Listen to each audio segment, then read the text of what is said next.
제목, 아브라함이 엎드려 웃으며 이스마엘이나 하나님 앞에서 잘 살기를 아낀 날.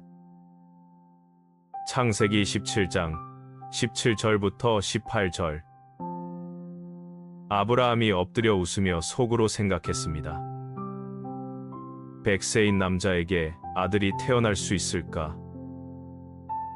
사라가 93인데 아이를 낳을 수 있을까? 아브라함이 하나님께 아뢰었습니다. 이스마엘이나 하나님 앞에서 잘 살아가기 바랍니다. 사라에게서 아들을 낳게 해주겠다는 하나님의 말씀이 아브라함의 귀에 가닿았습니다. 그 말씀을 들은 아브라함이 엎드렸습니다. 앞서 언약을 들었을 때도 엎드렸던 아브라함이 이번에도 엎드렸습니다. 그런데 이번에는 웃었습니다. 엎드린 채로 웃음이 터져 나왔습니다. 그 웃음이 속으로 향하는 생각을 따라왔습니다. 아브라함의 속 생각이 기록되었습니다. 100세인 남자에게 아들이 태어날 수 있을까 하는 생각이었습니다.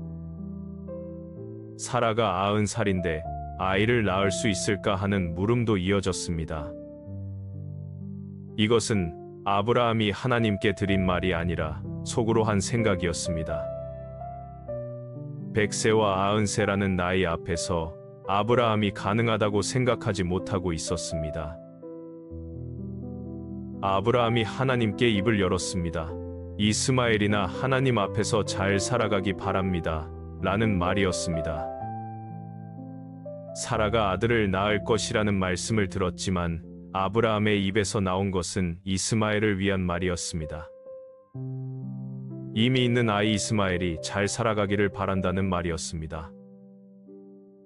사라가 아들을 낳을 것이라는 약속 대신 이스마엘이나 잘 살아가기를 구한 것이었습니다. 아브라함의 엎드림과 웃음과 속 생각과 아뢰는 말이 모두 하나의 흐름으로 이어졌습니다. 엎드렸습니다. 웃었습니다. 속으로 생각했습니다.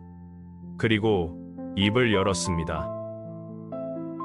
이 모든 것이 사라에게서 아들을 낳게 해주겠다는 하나님의 말씀 앞에서 나온 아브라함의 반응이었습니다.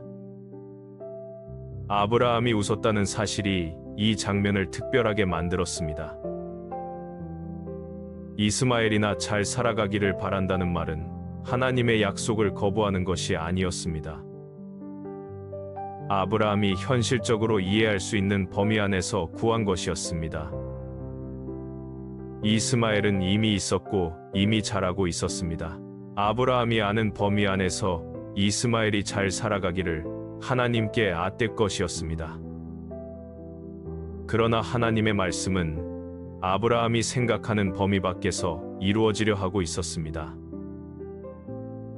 아브라함이 엎드려 웃으며 속으로 생각하고 이스마엘이나 잘 살기를 아챈 그 자리에서 하나님이 다음 말씀을 준비하고 계셨습니다. 100세와 90세라는 현실이 아브라함의 눈을 붙잡고 있는 동안 하나님의 말씀은 그 현실 너머를 가리키고 있었습니다. 아브라함이 이스마엘을 위해 아떤 그 말이 하나님의 귀에 닿았습니다. 아브라함이 웃으며 이스마엘이나 잘 살기를 구한 그날 하나님의 응답이 준비되고 있었습니다. 엎드렸다는 것과 웃었다는 것이 동시에 기록되었습니다. 이 두 행동이 같은 순간에 이루어진 것이었습니다. 엎드림은 경외였고 웃음은 의심이었습니다. 두 가지가 아브라함 안에 동시에 있었습니다. 그것이 아브라함의 솔직한 모습이었습니다. 경외하면서도 의아해하는 사람이었습니다. 아브라함이 웃으며 이스마엘이나 잘 살기를 구한 그 자리에서 하나님의 응답이 준비되고 있었습니다. 이스마엘이나 잘 살아가기 바랍니다. 라는 아브라함의 말이 하나님의 귀에 가닿았습니다. 아브라함이 이미 가진 아이를 위해 아쨘 것이었습니다. 사라에게서 아들이 태어날 것이라는 약속 앞에서 현실적으로 손에 있는 이스마엘을 위해 구한 것이었습니다. 그 아뢰는 말이 하나님의 귀에 닿은 것이 이후 이스마엘에 대한 약속으로 이어졌습니다. 아브라함이 웃으며 이스마엘이나 잘 살기를 아챈. 그날이 이스마엘을 위한 아버지의 간청이 하나님께 가닿은 날이었습니다.